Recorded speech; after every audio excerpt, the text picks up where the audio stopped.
están? En el video de hoy les voy a enseñar cómo yo decoro mi casa para el Día del Amor y la Amistad, el Día de San Valentín. De verdad que no decoro mucho mi casa, pero como que le doy detallitos solo a esta mesa, que es la que comemos todos los días, el desayuno, si estamos juntos en el almuerzo o en la merienda, comemos aquí en esta mesa. Y es la única mesa que yo decoro para el Día del Amor y la Amistad. También les quiero enseñar unos detallitos que le hice a mi marido, a mi esposo. Estos son estos balones que hice así con lápiz de labio. Yo usé labial rojo porque a él le gusta verme en color rojo y a mí me fascina también el labial rojo. Y para esto es muy fácil, solamente necesitan el balón y los labiales rojos, los más rojos que puedan, que tengan. Entonces, y quería compartir con ustedes este detalle. Antes yo lo hacía en servilleta, le ponía mis labiales en las servilletas blancas, pero este año decidí ponerlos en unos globos. Espero les guste. Chao. Vamos a empezar con el arreglo floral. Hoy voy a usar este jarrón.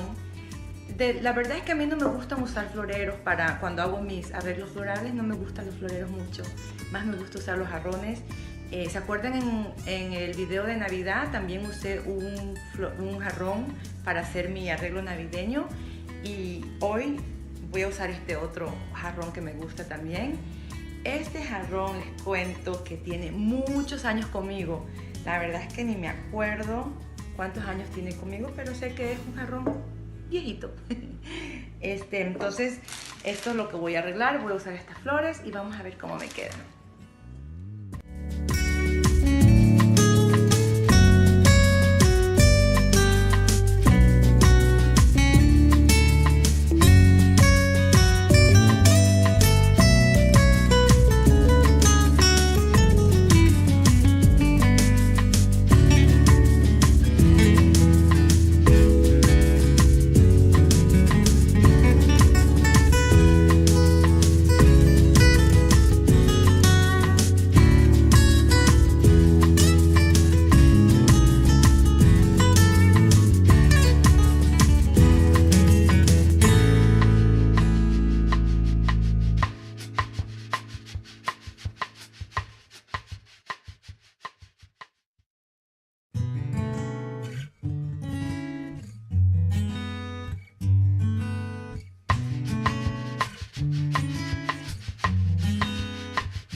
hacer mi rica paella.